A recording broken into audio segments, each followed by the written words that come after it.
కరెక్టే. బంగారమే కలుపుతారట ఈ ఛాయ్‌ల. అచ్చమైన 24 క్యారెట్ల బంగారాన్ని పల్చగా రేకులు లెక్క తయారు చేసి కప్పులో పోసిన ఛాయ్ మీద తురిమి వేసి తాపిస్తారు. అది కూడా సీసం కప్పులనో సిరామిక్ కప్పులనో కాదు, ఎండి కప్పుల చేతికి అందిస్తారు దుబాయ్లో ఉన్న గీ బోహో కేఫ్ హోటల్లో.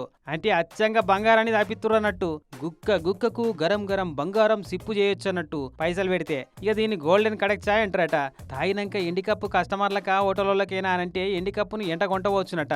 కానీ ఎంత ఎండి బంగారాలు కలిపినా కప్పు ఛాయ్కి 1,14,000 ఏంది? అంత కొడితే 5 నిమిషాలు కూడా పట్టదు ఆ ఛాయ్ తాగేతందుకు. అసలు ఆ ఒక్క ఛాయ్ ఖర్చు పైసలు పెడితే ఏడాదంతా ఇంటి లాదులు 2 పూటల ఛాయ్ తాగొచ్చు నిమ్మలంగా అనిపిస్తుందిలే. మరి అదే అన్ని పైసలు పెట్టి తాగేటోళ్ళు సాదాసీదా మనుషులుంటారా?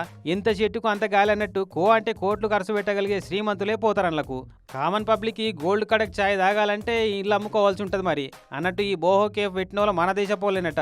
ఇక ఇంట్లో ఇంకా బంగారి కాఫీ కూడా అమ్ముతారట. అదెంతనో అంటారా? ఛాయ్ కంటే చాలా అగ్వే. జస్ట్ 1,09,000 గంతే.